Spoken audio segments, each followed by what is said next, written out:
right, with school back in session, it means new student drivers. And joining us is Shahe of Mazvo Car Care Center to give us some tips for the road for new and old drivers. Good morning, sir.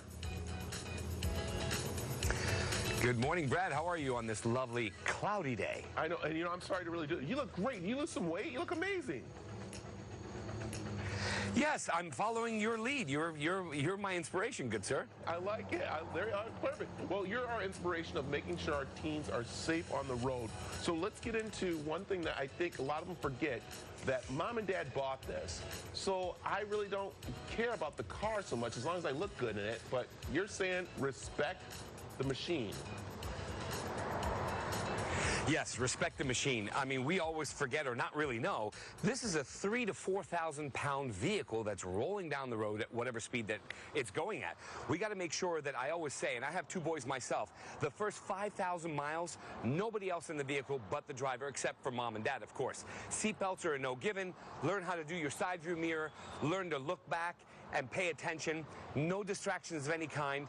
Keep the minimal of the music down. It's not a DJ booth. And most importantly, make sure that they learn how to stop and accelerate. That emotional, I'm listening to my favorite tune, hits the pedal fast as the music is going. And same with, oh, mom called and said, I got to be home early. That anger also abrupts with stopping as well. So make sure that you keep them away from the emotional driving part of it. I like that. Okay. It's very interesting that they only give you a certain amount of things on the test that you need to follow, but we really need to follow signals. Those are something that we really got to pay attention to, right? Yes, signals are a no given. Obviously, nobody's a mind reader, so if you assume that with turning without a signal, the person behind you is not going to know, guess what? They're going to hit you. So stay away from bumper to bumper, that fishtailing somebody. Make sure that you're a car and a half length away. Put your turn signals way ahead. And the number one rule, as silly as it sounds, look up, not down. Most people when they're driving, especially teen drivers, look at the hood of the vehicle so they're looking down and not up.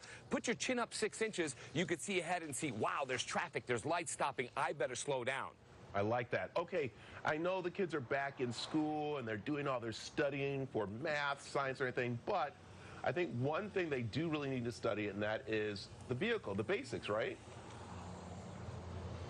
Yes, absolutely. Learn to use your senses. Your nose will tell you if it smells like pancakes, burning carpet, oil burning. It means you need to call mom and dad or let someone know, hey, I've got to take care of this.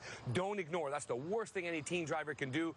Oh, you know what? I'll just let mom know at the end of the week or later on. No, stop immediately. Learn to take responsibility. That's the biggest key for teen drivers. Once they get that implemented into their mindset, now they're taking full responsibility. And I get it. Most parents just say, put the seatbelt on, don't drive fast, don't text. That's one thing.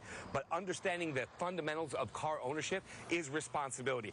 If you're in the car and you get, God forbid, into an accident, you are responsible, regardless of the mistake. Yeah, and I think one thing is so important, and you talk about it, and I know you're going to come back and talk more about different teen things and driving, but, take the booklet that's in there. That is a free booklet they put in there that you should read and study so you do know about the car and what goes on. So I think that's very important right there. Yes, and 100%. And here's a quick hack. Nobody says you got to read the book from beginning to end. Go to the very back. There's an index. It's alphabetized. O for oil, B for brakes, B for belts. You'll go right to the page. You don't have to go through the whole book. It's very easy. I like it. Hey, Shahe, I love talking to you.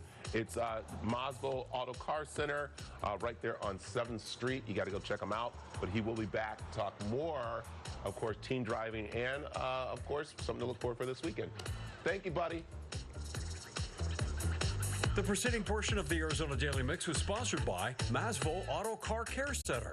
Shahe of Mazvo Car Care Center is here to make sure we're all prepared to hit the road safely. And in particular, he has tips for teen drivers. This is timely for me as my oldest, and I'm feeling some kind of way about this, is getting his license in a month because Shahe, to me, when I look over, I don't see a 6'1", almost 16-year-old. I see a little baby that came home from the hospital, and even then I thought one day this child will be behind the wheel and I'm not going to be able to handle it. That's a big smile. This is very, very true, and I have two of my own that I went through. And basically, I'll start off by saying, kids or teenagers will not do what you tell them. They will do what you show them you do. So number one, get yourself as a parent into the habit of doing those things. And I always joke and say, dear mom and dad, don't tell me not to text and then text me while I'm driving. So there it is.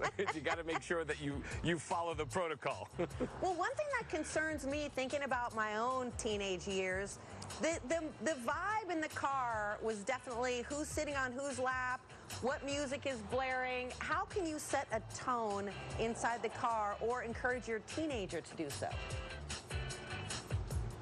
Yes, and the number one thing that I always told my teenagers and in the car care classes that I teach, never ever let your teen drive with anyone else besides you as the parents for the first 5,000 miles of them learning how to drive. That's crucial because they'll understand how to take control of the vehicle. And of course, as I mentioned earlier, wearing the seatbelt is one thing, but learning how to do the side view mirror, like if you sit in the vehicle, you need to know that besides turning back, have them learn how to set the side view mirror. We all have heard of the blind spot, but there is a quick technique that you basically tilt your head 6 inches towards the glass and then adjust it to where you can see only the back of the car. Most people have the side view mirror set to look at the back of the car. You want to see other cars, not your car. You know what your car looks like. So that's crucial too. Once they know that and learn how to turn back and wear the seatbelt, no distractions, no texting, keep the music down, that's really the core of the base of it.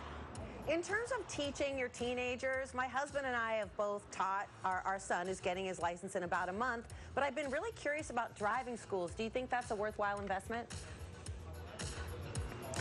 100%. There are two that are, one is local, one is national. One is called In Control, the letter N capital, Control Driving School. They go above and beyond any other car school that there is because they take you through the airport, Terminal 3, Terminal 4. At night, during the day, they'll have a driver with you on the other side with that safety steering wheel that they have as a ghost driver. So it's phenomenal. That's basic number one, and it's very inexpensive.